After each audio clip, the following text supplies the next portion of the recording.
The Seattle Seahawks brought in quarterback Sam Howell at some point in the offseason, but it still brings up the question of, will the Seahawks still consider drafting a quarterback? And I guess the main topic, George, is, do you think they should? You're listening to the Sports on Tap Seattle podcast. I'm Sammy, and with me, as always, is my older brother, George. Your favorite place to be a fan of Seattle sports. Now let's get this party started. Well, I mean, it depends on who's available in the draft, obviously. But if there's a guy that you think is actually going to be a future quarterback or a future starting quarterback or a future star, and just because you have Sam Howell and Geno Smith, you're not going to draft him, to me, that would be kind of crazy.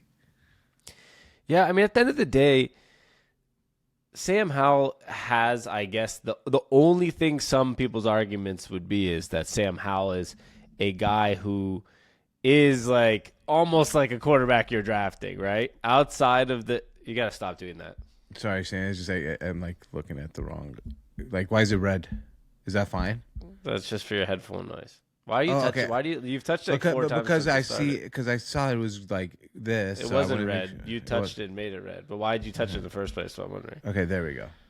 It was like that, but then you clicked it. Okay, just is it? Can you hear me fine like this, or is it too far away? No, I can hear you great. But Okay. like every time you hit your microphone, there's giant noises, and it's been like, so I'm just gonna restart. Okay. Because like it's just been like, it sounds like this. Yeah. Every time you move it, even when you do this, like you can hear a lot of the stuff. So like, Okay. both gotta try to not hit it. Yeah, for sure. I'm just gonna mark. There we go. I'm just gonna start back where I said like the Sam Howell part, like of like he's young. The thing with having somebody like Sam Howell, it's kind of in some weird way like having a young rookie quarterback because John Schneider like loved him out of the draft and didn't get him. The only difference is we saw him throw almost 30 picks in an NFL or whatever it was, 20-something picks in an NFL season. So there is some film on him, which it also would make it weird that they made that move unless they're assuming that Sam Howell will be like the backup next year to whoever the drafted guy is because Geno has one more year. And I think we're going to find out, I think based on the draft, if they're expecting this to be Geno Smith's last year or not. I think that's also a key part. Because if you get a quarterback in the draft and you trade for Sam Howell, there's no way they're re-signing Geno Smith, right? Unless he has like a phenomenal season. Right. I guess it kind of goes back to the theory I've always had with quarterbacks in general, and it is, why not get as many quarterbacks as you possibly can until you find your quarterback? Like, okay, who really cares? What did we end up giving up for Sam Howell again? Like a third or something. Like a swap of a third and something else. I can't remember exactly. So and it's like, okay, well, we'll take a flyer on him. We have Geno Smith. Let's see how he does in camp. If a quarterback falls to you in a place where you like the quarterback, I think at this point the Seahawks are okay with going with Geno Smith and Sam Howell. But the question is, should they draft a quarterback? And I think it depends, right? Like if you're at number 16 and all of a sudden you're in love, I don't know what the evaluation of to them is Michael Penix Jr., and you're in love with Penix, do you not draft him because you have Sam Howell and Geno Smith, or do you just say, whatever, this guy is a guy we think could be a future, let's take him and see what happens? Yeah, I think it's simple of when you get to a draft pick, and I think that maybe sometimes we assume that they don't do this as much as they actually do, but I think they actually have to. They have to like evaluate it at that exact moment based on who's still like. There could be a guy that they did not expect to be on the board at 16, and the quarterback they didn't expect to be on the board at 16, but now they have to evaluate it differently because maybe that offensive lineman they wanted is there and the quarterback's there. Now, if it's only the quarterback they wanted that's there, they'll take the quarterback potentially. If none of them are there, they have to completely change what their expectations is a few picks before. And I think that's kind of where it's so hard to predict, right? Mock drafts are really hard. You never actually know what's going to happen because a lot of times, especially like at a pick like 16, it's going to be strongly based on what other teams did, right? And who traded up ahead of you to take a guy that maybe you wanted. So like you can't really, they have their big board, but you can't it's so hard to predict sometimes what's actually going to happen. I do think the Seahawks might take a quarterback, but I'm just not certain that means it's going to be at 16. It could be a second round, third round guy just to have somebody develop that they believe in, because you never know with the Seahawks as well. Yeah, I don't know. I have no idea, but I'll tell you one thing I do know they're not going to do, Sammy, is I don't think they're going to trade up for a quarterback. I don't think they'll move off 16 to go to number 11 or number 8 to go draft a quarterback. I mean, all of a sudden you're giving up capital to go get, Bo Nix or Michael Penix Jr. or whoever might be available at that point. I think the Seahawks are going to stay probably around 16, if not trade down and get more draft picks, just because we've seen the Seahawks do that countless times in the John Schneider era. I was so close to saying the Pete Carroll and John Schneider era, but that doesn't exist anymore. So my thing is here, like this team, would they go get a quarterback? Yes. Do I think they're hell bent on getting a quarterback? No. That would be the best way to put it. If the right guy falls, they take one. But I don't think they're going into the draft saying, I need a quarterback, right? I think that's the best way to answer. They're not sitting here and saying, we're going to the draft, we need to go get a quarterback. I think there's two things there. It's one that, like you said, they're not going to pull the San Francisco 49ers move, trading like 3 first-round picks for a Trey Lance, right? That they're not 100% certain on. They're not going to go trade 2 first-round picks to move up 3 spots to grab J.J. McCarthy. Right? Like, that's not what they're going to do. Right. And number 2 is they're going to grab the guy if the guy is the right guy there. And if he's not, they're not. I know it sounds like so like cliche, right? Like, if the right guy's there, they'll grab him. If he's not, they won't. But that's kind of just the truth for them. They don't have a pick between 16 and 81. If John Schneider gets to the spot at 16 and there's not anybody he's in love with there, whether it's quarterback or not, you're right. He would probably love to trade down and go get a couple more picks within, between 16 and 81, rather than just sitting there and not having anything else. So I think that at the end of the day, it's all going to be based on the best available draft pick, which is cliche.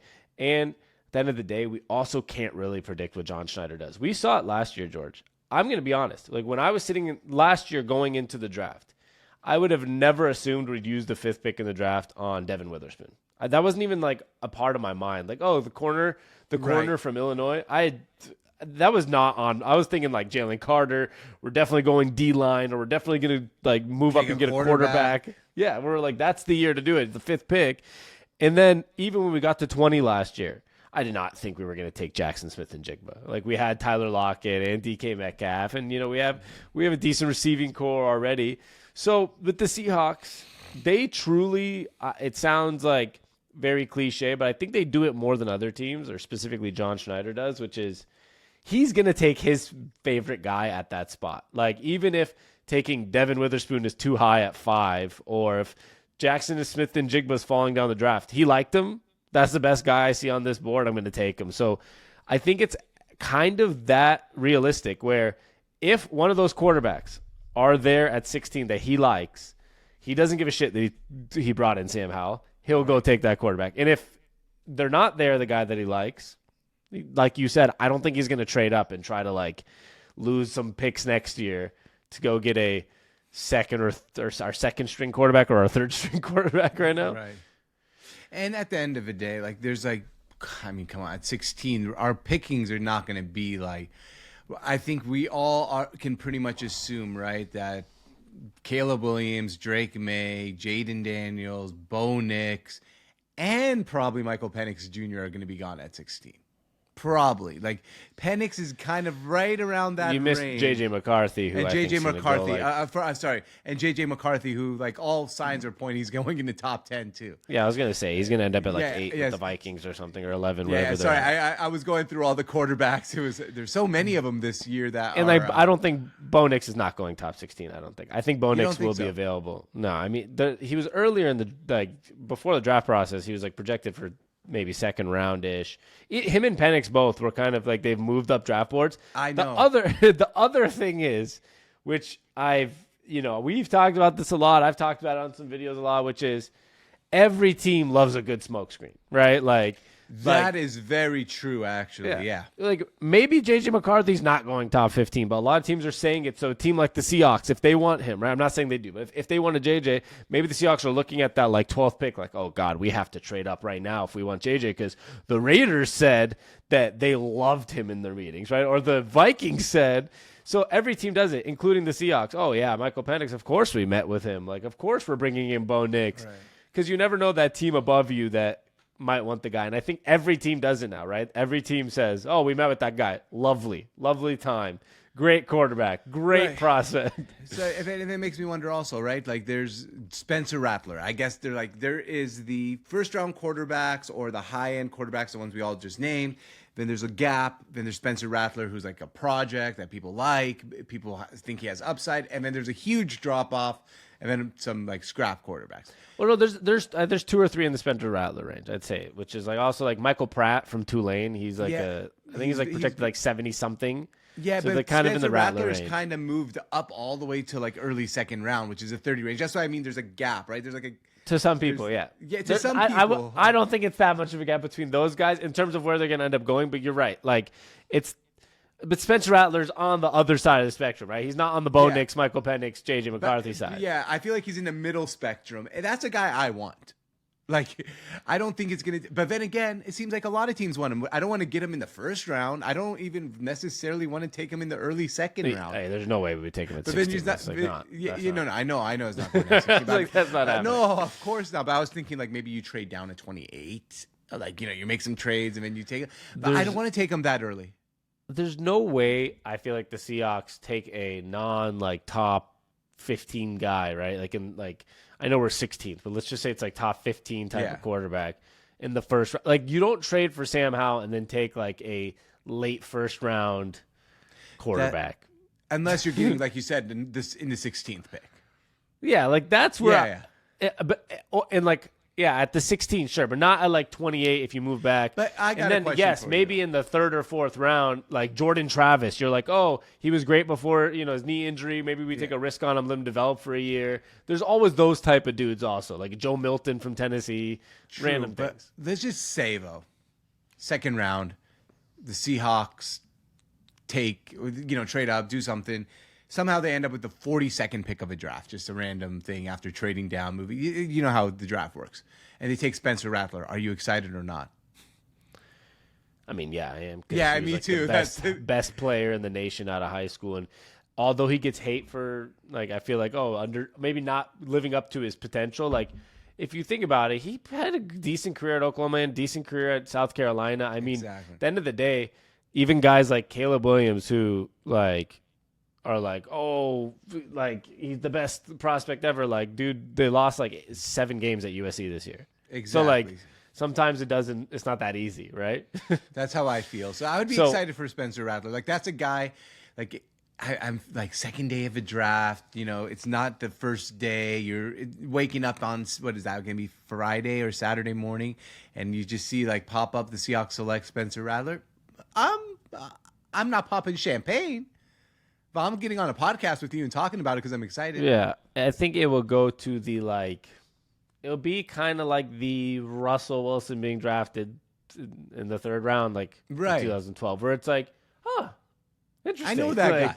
Yeah, like he was the guy. Like he played in the Rose Bowl with like Wisconsin. Like I know who that is. Like he's good at football. Like that's weird. Like we just paid a quarterback, but we'll see. I guess it's interesting. And then you're like, oh, okay, yep. Okay, right choice, right? They saw him at the right spot. I do think you're right. Like if Spencer Rattler's there at 81, I think is our pick. I think it's 81, but whatever. If it's 81, I wouldn't be shocked if John Schneider's like upside potential. Yeah, I don't think he'll be available at 81 personally. I think he's going early second round. That's my I guess, but I don't know shit, dude. Yeah, I mean, Lamar Jackson fell to 30-something. Exactly. He's a 2-time MVP. So I guess you never really know how people.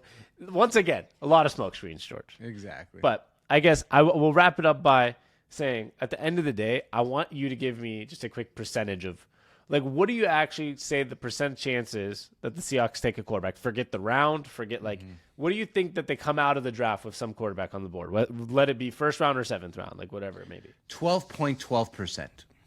Interesting. Why 12? Because 12 man? 12 man, yeah.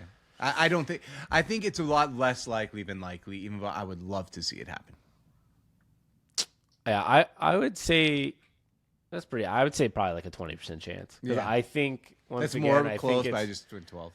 yeah. I think personally for me, I live in this theory. There's a reason I'm not an NFL GM. Neither one of us are, but I would just take a quarterback almost every year, whether it be first round or like fifth or sixth, and until there's a guy at camp where I'm like, oh yeah, that's the one. Like, you can always try for a Russell Wilson in the third round every year, and then in 1 year there's going to be a guy that's your Russell Wilson. So, I don't think it's the worst idea to try, but we'll find out. Well, as always, like and subscribe. You just listen to the Sports on Tap Seattle podcast, and I'm Sammy, And I'm George. and you know what we like to say. Thank you for stopping by.